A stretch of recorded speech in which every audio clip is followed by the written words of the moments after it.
Question number 9,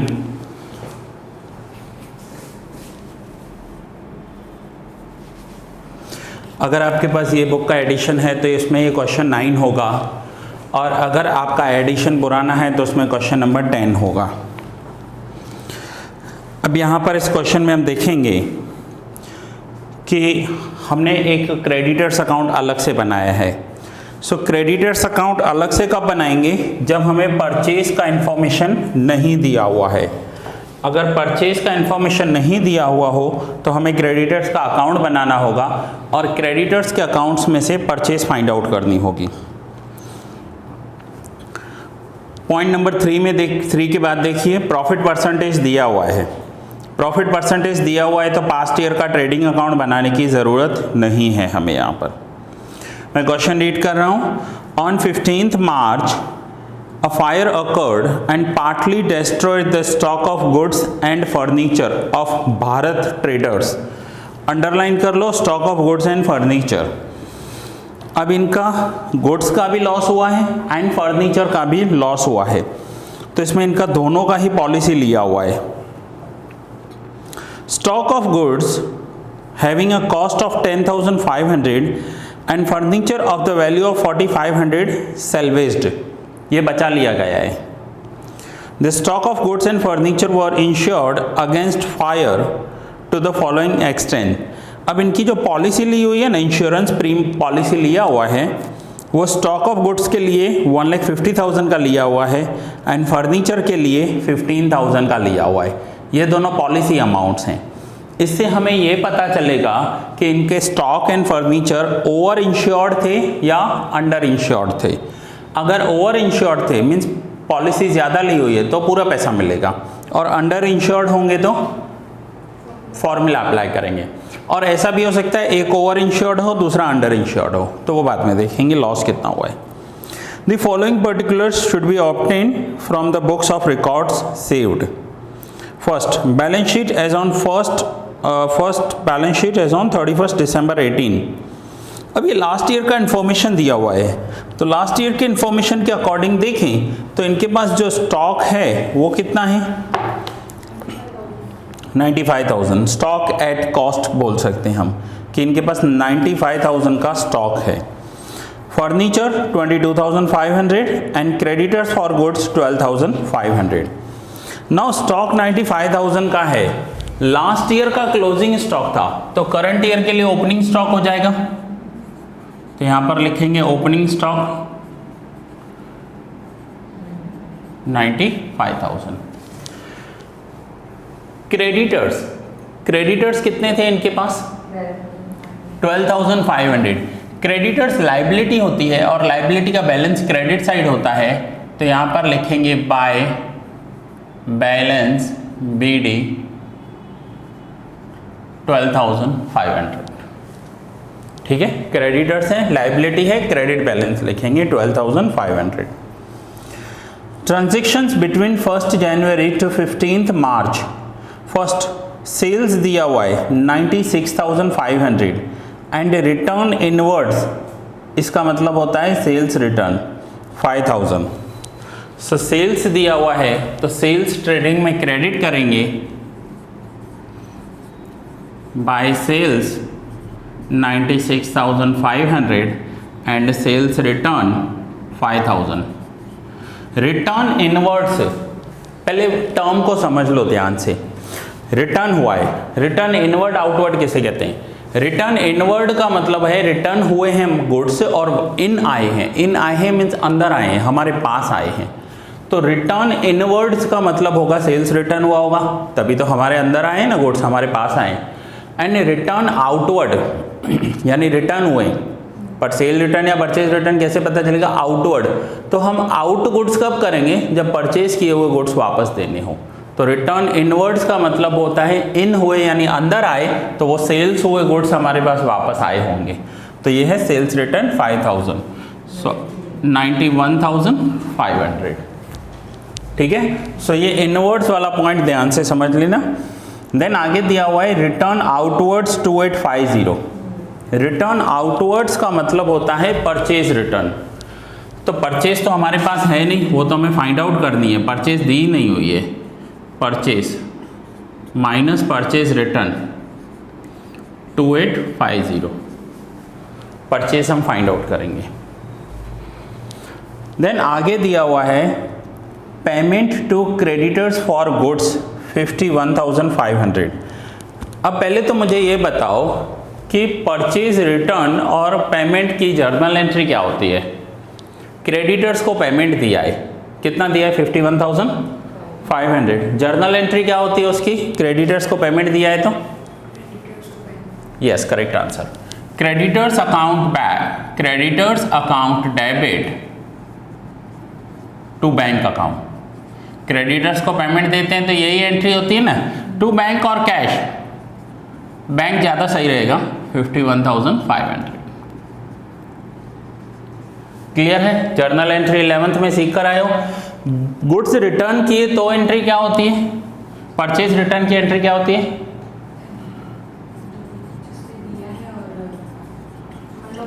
creditors account debit to purchase return account 2850। यही journal entry आप सीख कर आए हो 11th स्टैंडर्ड में, जिसने दिया है, जिससे परचेज किया है, करेक्ट आंसर है। सपोज करो मिस्टर ए से परचेज किया है तो A account debit to purchase return account. अब अगर इन दोनों एंट्रीज की मैं पोस्टिंग यहां पर करूंगा तो क्या करूंगा, तो क्रेडिटर्स अकाउंट में डेबिट साइड यहां पर लिखूंगा 51,500 to bank account and 2850 to purchase return account.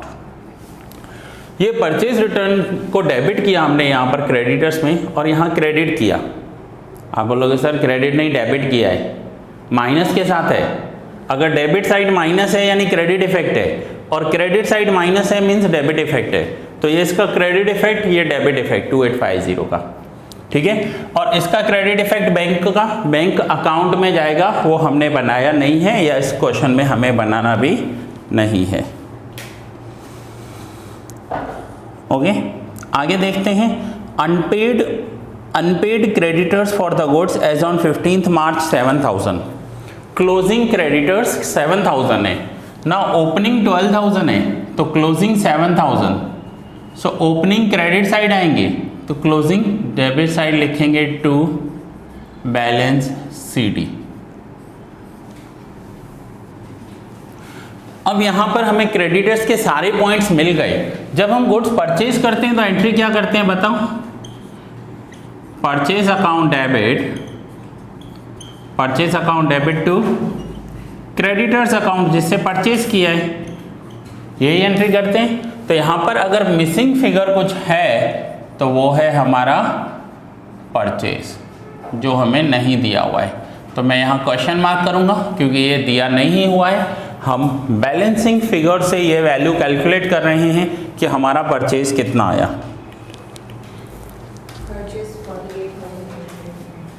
Purchase की वैल्यू आई 48,850, 61,350 टोटल आया। पहले हमने डेबिट साइड टोटल किया 61,350, उसमें से माइनस किया, परचेज मिल गया। सो परचेज की एंट्री हो गई 48,850, ठीक है। यहाँ पर आप क्वेश्चन मार्क भी कर सकते हो या सर्कल कर सकते हो, ऐसा कि आपने ये बैलेंसिंग फिगर फाइंड किया। अब आज से पहले जितने भी सम्स किए थे उसमें परचेज सीधा दिया हुआ होता था हमें, इसमें हमने परचेज फाइंड किया क्योंकि क्वेश्चन में परचेज नहीं है बट क्रेडिटर्स रिलेटेड सारी इंफॉर्मेशन दे दी है। अब परचेज मिल गई तो परचेज को यहाँ पर रखेंगे 48,850, 46,000, ठीक है। तो देखो अपने आप आपको मिलते जाएंगे, नंबर्स मिलते जाएंगे, वैल्यूज मिलती जाएगी। अब आगे दिया हुआ है all sales were made at a profit of 25% on selling price. अब सेलिंग प्राइस पर 25% प्रॉफिट है तो इनका ग्रॉस प्रॉफिट कितना होगा, ग्रॉस प्रॉफिट सेल 91,500 और उसका 25%, 25/100 22,875, 875। अब अगर हमें जीपी मिल गया तो क्या होगा, क्लोजिंग स्टॉक मिल जाएगा। क्लोजिंग स्टॉक क्वेश्चन मार्क कर रहा हूँ, बैलेंसिंग फिगर से फाइंड कर रहे हैं, बुक में नहीं दिया हुआ है हमें।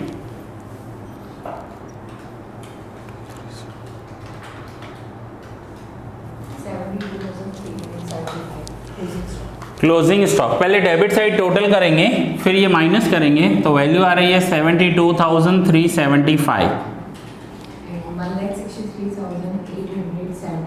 163,875 163,875। Is it clear? अब ये मिल गया हमें क्लोजिंग स्टॉक। अब क्या बनाना है, statement showing amount of claim. But आप ये 3 जर्नल एंट्रीज पहले नोट डाउन कर लो, ये 3 जर्नल एंट्रीज नोट डाउन कर लो, तो मैं यहाँ पर statement showing amount of claim बताऊँ।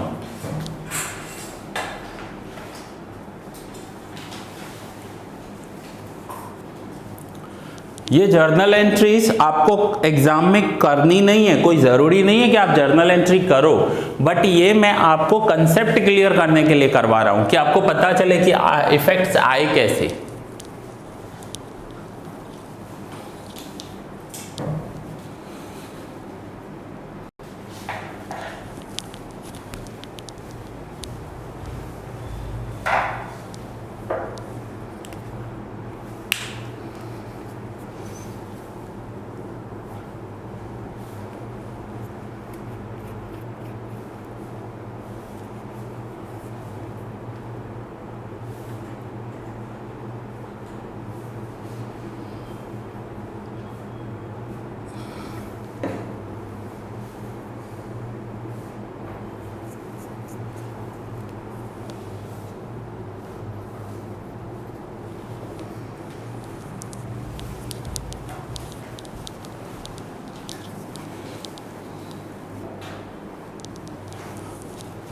चलो, सो जर्नल एंट्रीज हो गई। अब हम statement showing amount of claim बनाएंगे।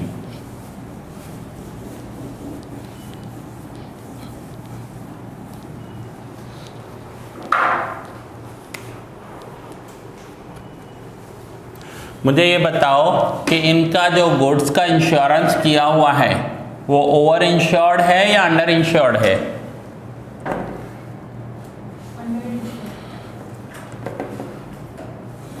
पॉलिसी ज़्यादा ली हुई है तो ओवर इंश्योर्ड होता है, पॉलिसी कम ली हुई है तो अंडर इंश्योर्ड कहते हैं। ओवर इंश्योर्ड है मीन्स पॉलिसी ज़्यादा ली हुई है तो पूरा पैसा मिलेगा, और अगर पॉलिसी कम ली हुई है तो फॉर्मूला अप्लाई करना पड़ेगा।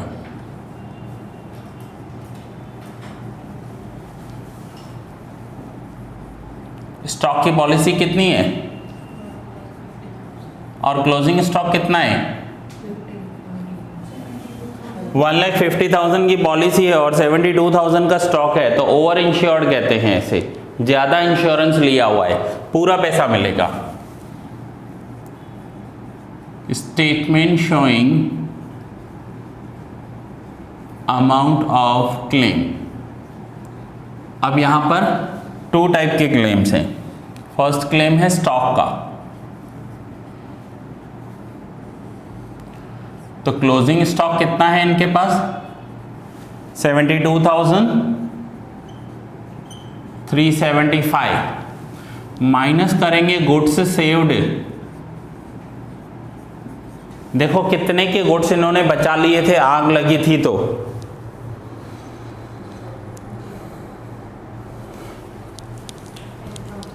10,500 10,500 के गुड्स बचा लिए,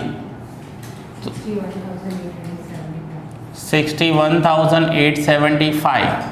तो ये होगा इनका loss of stock, loss of stock, और यही हो जाएगा अमाउंट ऑफ क्लेम, क्योंकि पॉलिसी इंश्योरेंस ऑफिसर देखेगा इन्होंने 1,50,000 की पॉलिसी ली है और 61,000 के गुड्स 72 के स्टॉक्स पड़े हैं, तो पूरा 61,875 का क्लेम इन्हें मिल जाएगा। ये फर्स्ट था स्टॉक का। नाउ सेकंड हम आ जाते हैं फर्नीचर पर, क्योंकि इनका फर्नीचर का भी पॉलिसी लिया हुआ था। स्टॉक के साथ साथ फर्नीचर का भी क्लेम मिलता है। तो देखिए इनके पास फर्नीचर था कितना, ओपनिंग फर्नीचर फर्स्ट पॉइंट में लिखा हुआ है बैलेंस शीट में, फर्नीचर था इनके पास 22,500 का है। सो यहां पर लिखेंगे फर्नीचर 22,500 माइनस सेव्ड, कितने का फर्नीचर सेव कर लिया, 4,500 का फर्नीचर सेव हो गया, माइनस करेंगे तो 18,000 का फर्नीचर लॉस ऑफ स्टॉक लिखा है, तो यहाँ पर लॉस ऑफ फर्नीचर। अब इंश्योरेंस ऑफिसर देखेगा कि इनके पास जो फर्नीचर था ना वो था 22,500 का, और इन्होंने पॉलिसी कितनी ली है, 15,000 की पॉलिसी ली है फर्नीचर की, 15,000 की पॉलिसी ली है ना, इट मीन्स अंडर इंश्योर्ड करवाया है, तो क्लेम कितना मिलेगा, फॉर्मूला बताओ,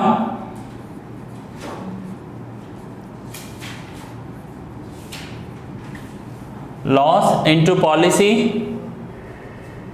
किया हुआ है ना हमारा, क्यों कंफ्यूज हो रहे हो, loss into policy divide by closing stock, तो यहां पर लिखेंगे क्लोजिंग फर्नीचर, जो इनके पास फर्नीचर है, तो लॉस कितने का हो गया 18,000 का, पॉलिसी कितने की है 15,000 की, और फर्नीचर कितना था 22,500 का फर्नीचर था। अगर पॉलिसी कम वैल्यू की ली हुई है तो फॉर्मूला अप्लाई करनी है, अगर पॉलिसी ज़्यादा वैल्यू की ली हुई है तो पूरा पैसा मिलेगा।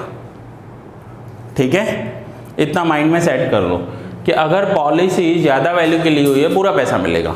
ओके, सो यहाँ पर फर्नीचर का कितना आ रहा है 12,000, तो फर्नीचर का क्लेम मिलेगा इनको 12,000। सो स्टॉक का क्लेम मिलेगा 61,875 और फर्नीचर का 12,000, तो टोटल अमाउंट ऑफ क्लेम अगर हम इन दोनों को टोटल कर देंगे तो टोटल अमाउंट ऑफ क्लेम आ जाएगा 73,875। ठीक है, अब एक बार आंसर देख लो, 73,875 है टोटल अमाउंट ऑफ क्लेम।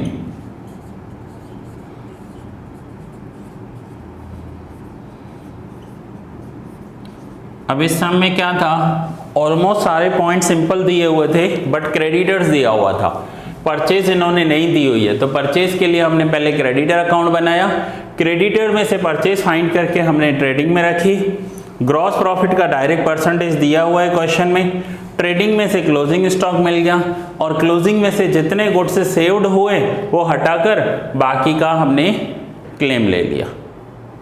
ठीक है, कुछ डाउट है यहाँ तक clear?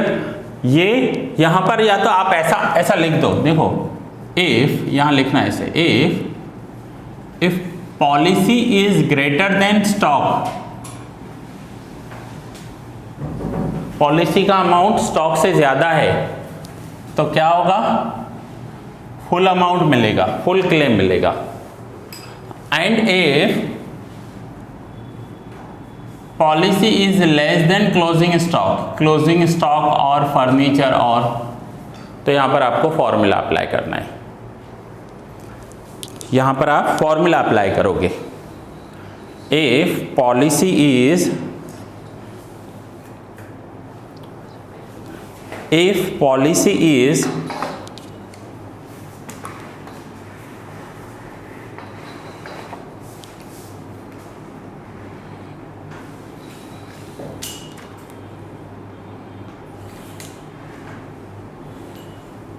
policy is greater than closing stock then full amount, and if policy is less than closing stock then formula apply करोगे। ठीक है, फिर क्लोजिंग स्टॉक की जगह फर्नीचर हो तो भी सेम हमें यही करना है। ठीक है, इज इट क्लियर? कोई डाउट है यहाँ तक?